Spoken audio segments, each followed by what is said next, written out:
اسی دور کا ایک عربی شخص اپنی بیوی کی بھیانک اور عبرتناک موت کا سبق آموز واقعہ سناتا ہے۔ اس واقعہ نے لاکھوں نوجوانوں کی زندگی بدل ڈالی۔ وہ کہتا ہے، میں ایک لڑکی سے بے پناہ محبت کیا کرتا تھا۔ محبت ہی نہیں، مودت بھی کرتا تھا۔ جس طرح مچھلی کو پانی کے ساتھ مودت ہوتی ہے، جس طرح مچھلی پانی کے بغیر زندہ نہیں رہ سکتی، میں بھی اس لڑکی کے بغیر زندہ نہیں رہ سکتا تھا۔ کال کے ذریعے دن رات ہم گپ شپ کرتے رہتے تھے۔ اللہ تعالیٰ نے ہم پر مہربانی فرمائی، ہم پر کرم کیا کہ دونوں محبت کرنے والوں کو آپس میں ملا دیا۔ میری لو میرج ہوئی۔ جس لڑکی سے میں محبت کرتا تھا، پیار کرتا تھا، اسی لڑکی سے میری شادی ہو گئی۔ اب خوبصورت بیوی کے ساتھ خوبصورت لمحات گزرنے لگے۔ میری بیوی حافظ قرآن تھی، عالمہ تھی۔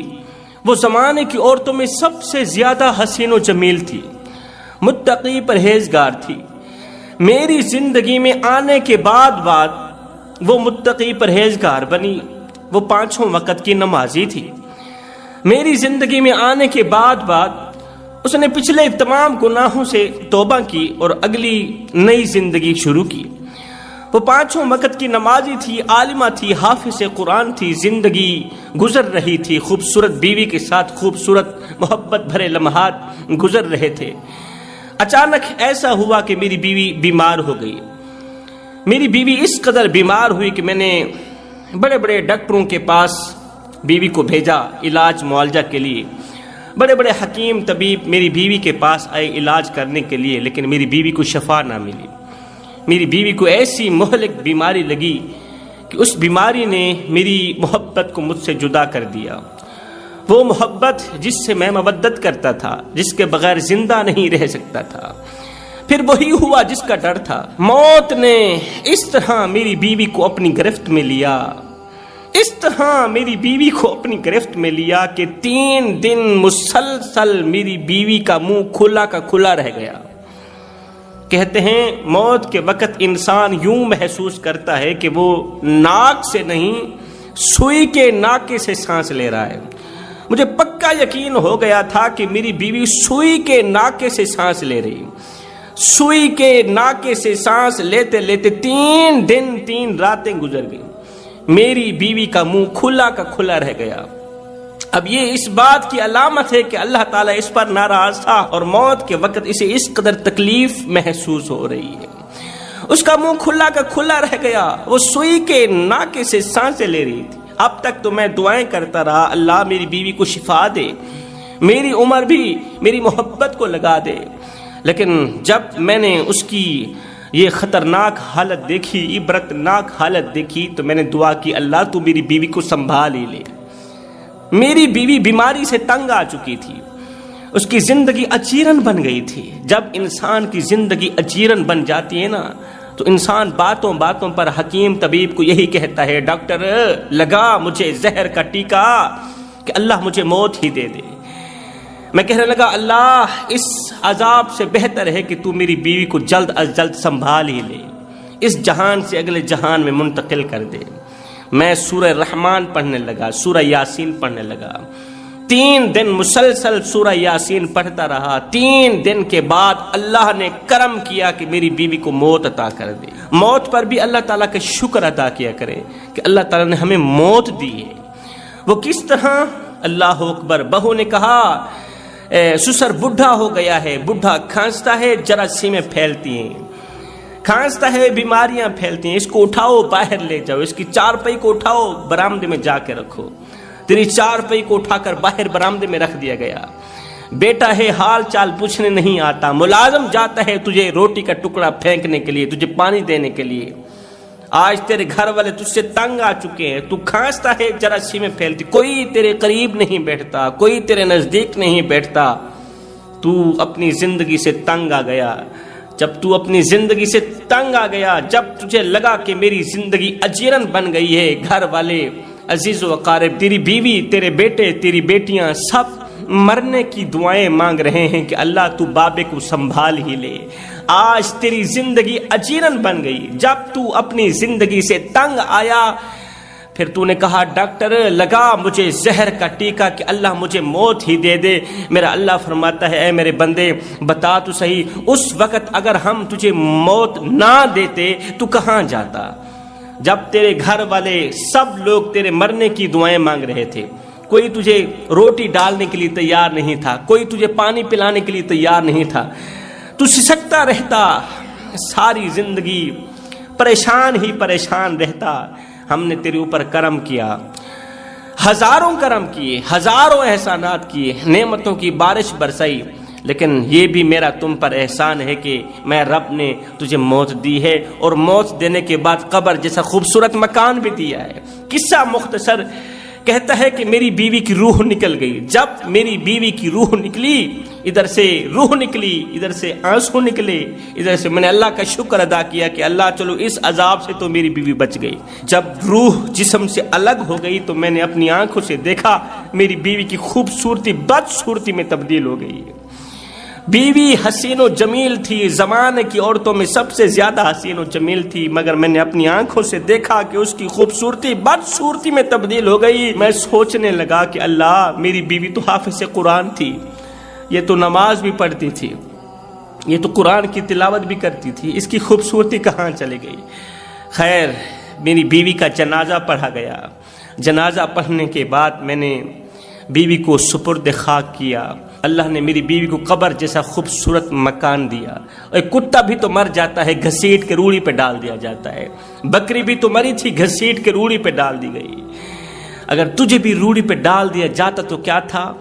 اگر تیری لاش کو بھی کتے کی طرح روڑی پر پھینک دیا جاتا تو کیا تھا؟ نہیں، اللہ نے فرمایا یہ میرا شاہکار ہے، قبر جیسا خوبصورت مکان عطا کر دو۔ اللہ تعالیٰ نے میری بیوی کو قبر جیسا خوبصورت مکان دیا۔ اسے سپرد خاک کرنے کے بعد، اس کی تدفین کرنے کے بعد تمام کے تمام لوگ گھر چلے گئے۔ 5 دنوں سے مسلسل مجھے نیند نہیں آئی تھی، اب یہ رات بھی بغیر نیند کے گزر گئی۔ دوسرے دن دل بے چین تھا، دل بے قرار تھا، دل بار بار کہہ رہا تھا کہ جاؤ نا بیوی کی قبر کی زیارت کر کے آؤ، فاتحہ پڑھ کے آؤ۔ بے قراری کے عالم میں گھر سے باہر نکلا۔ کہاں جا رہا ہوں؟ قبرستان جا رہا ہوں، جس قبرستان میں میری محبت دفن ہے، میرا پیار دفن ہے، میری مودت دفن ہے۔ قبرستان جا رہا تھا، دور سے میں نے دیکھا کہ ایک قبر کے اوپر 3-4 کتے بیٹھے بھونک رہے ہیں۔ 3-4 کتے بیٹھے ہیں اور بھونک رہے ہیں، اونچی اونچی آواز میں بھونک رہے ہیں۔ میں حیران رہ گیا کہ کتوں کا قبرستان میں کیا کام؟ پلیت کتے قبرستان کیسے آ گئے؟ حسد کرنے والے کتے قبرستان کیوں آئے؟ میں دوڑ کر قبرستان کے اندر داخل ہوا، دیکھ کر ایک بار پھر سے حیران ہو گیا کہ وہ کتے کسی اور کی قبر پر نہیں بیٹھے تھے، وہ کتے میری محبت کی قبر پر بیٹھے تھے، میرے پیار کی، میری بیوی کی قبر پر بیٹھے تھے۔ میں نے پتھر اٹھائے، کتوں کو بھگایا، بیوی کی قبر پر بیٹھ کے میں نے فاتحہ پڑھی۔ فاتحہ پڑھنے کے بعد پانی کا چھڑکاؤ کرنے کے بعد واپس چلا گیا۔ دوسرے دن پھر سے میرے دل میں بیوی کی قبر کی زیارت کرنے کا شوق پیدا ہوا۔ 5 دن مسلسل میں قبرستان آتا رہا، اپنی آنکھوں سے دیکھتا رہا کہ بیوی کی قبر کے اوپر 3-4 کتے بیٹھے بھونک رہے ہوتے ہیں۔ میں پریشان ہو گیا کہ آخر کتوں کا میری بیوی کی قبر میں کیا کام؟ یہ نجس اور پلید کتے، حسد کرنے والے کتے میری بیوی کی قبر پہ بیٹھ کے اونچی اونچی آواز میں کیوں بھونکتے ہیں؟ میں پریشان تھا، آنکھیں چھم چھم برس رہی تھی۔ اللہ میری بیوی نے آخر کون سا ایسا گناہ کیا تھا؟ میری زندگی میں تو میری بیوی نے کوئی ایسا گناہ نہیں کیا تھا کہ ایک گناہ کی وجہ سے اس کی قبر پر 3-4 کتے بٹھائے گئے اور وہ کتے اونچی اونچی آواز میں بھونک رہے ہیں۔ یہ اچھی علامت تو نہیں ہے۔ کہتا ہے کہ ایک دن میں اپنی ساسو ماں کے گھر گیا، ساس کے گھر گیا تو میں وہاں بیٹھا پریشان تھا، آنکھیں چھم چھم برس رہی تھیں، تو میری بیوی کی ماں نے مجھ سے پوچھ لیا، بیٹے رونے کی وجہ کیا ہے؟ تو کیوں رو رہا ہے؟ آخر کس وجہ نے تجھے اس قدر رلانے پر مجبور کیا؟ تیری بیوی اس دنیا فانی سے چلی گئی تو ہر کسی نے چلے جانا ہے۔ تو میں نے کہا اس وجہ سے نہیں رو رہا کہ میری بیوی مر گئی ہے، میری محبت خاک میں مل گئی، میرا پیار خاک میں مل گیا، میں اس وجہ سے نہیں رو رہا۔ مصیبت یہ آن پڑی ہے کہ میری بیوی کی قبر کے اوپر 4 کتے بیٹھے ہوتے ہیں، وہ اونچی اونچی آواز میں بھونکتے ہیں، دن رات وہیں بیٹھتے ہیں۔ جب میں قبرستان جاتا ہوں تو ان کتوں کو بیوی کی قبر پر موجود پاتا ہوں۔ کہتا ہے یہ سنتے ہی میری ساس بھی اونچی اونچی آواز میں رونے لگی، ایک دم اس کی چیخ نکل گئی۔ میں نے کہا اماں تو کیوں روئی ہے، تو کیوں روئی ہے؟ تو ماں کہنے لگی، ساسو ماں کہنے لگی، بیٹے دراصل تیری بیوی کا گناہ یہ تھا، تیری بیوی کا جرم یہ تھا کہ آج اس کی قبر پر جو کتے بھونک رہے ہیں، اس نے زندگی میں ایک ایسا گناہ کیا تھا کہ اس گناہ پر میں بھی ناراض ہوں، میرا اللہ بھی ناراض ہے۔ اسی گناہ کی نحوست کی وجہ سے، اسی گناہ کی نحوست کتوں کی شکل اختیار کر گئی ہے، اور وہ کتے روزانہ تیری بیوی کی قبر پر بیٹھ کر بھونکتے ہیں۔ شوہر نے کہا ماں جلدی بتا تیری بیٹی نے کون سے ایسے گناہ کیے تھے؟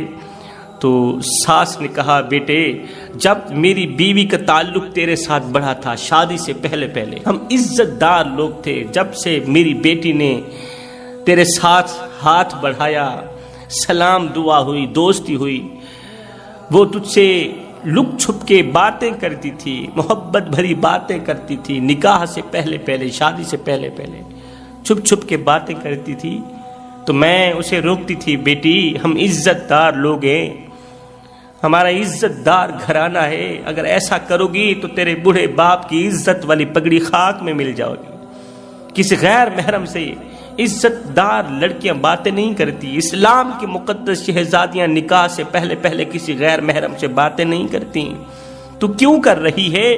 میں تو اسے سمجھاتی تھی، میں تو اسے اچھا درس دیتی تھی، وہ بجائے سمجھنے کے جب تنگ آتی تھی تو وہ میرے سامنے کتوں کی طرح بھونکتی تھی۔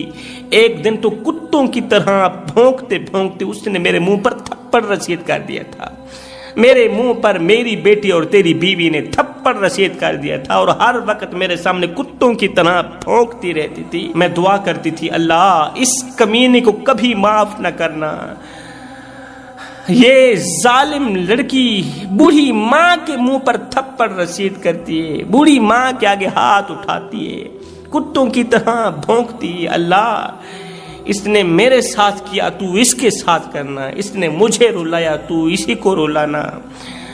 اللہ تعالیٰ نے میری دعا کو قبولیت کا شرف عطا کیا۔ ایک ماں تھی نا، ماں کی دعا قبول ہوتی ہے۔ بیٹے وہ تو میری دعا قبول ہوئی ہے، وہ تو تیری بیوی کے ان گناہوں کی نحوست ہے جو تیری بیوی میرے گھر میں میرے سامنے میری بے عزتی کرتی تھی۔ اللہ اکبر۔ بوڑھے والدین کی قدر کیا کرو، بوڑھے والدین کی عزت کیا کرو۔ اگر بوڑھے والدین ناراض ہیں ساری زندگی نمازیں پڑھتے رہو۔ وہ تو حافظ قرآن بھی تھی، 5 وقت کی نمازی بھی تھی، کہاں گئی اس کی نمازیں، کہاں گیا اس کا قرآن؟ جب والدین ناراض ہوں تو قرآن مجید بھی شفاعت نہیں کرتا اور نہ ہی کرے گا، پھر نماز بھی بخشش کا ذریعہ نہیں بنتی اور نہ ہی بنے گی اگر والدین تم پر ناراض ہیں۔ اس لیے سب کچھ کرنا، اپنا ہاتھ بڑی ماں کے آگے نہ اٹھانا، سب کچھ کرنا، اپنا طاقتور ہاتھ بوڑھے باپ کے آگے مت اٹھانا۔ جوانوں کیا تم چاہتے ہو کہ تمہاری قبر پر بھی کتے بھونکیں؟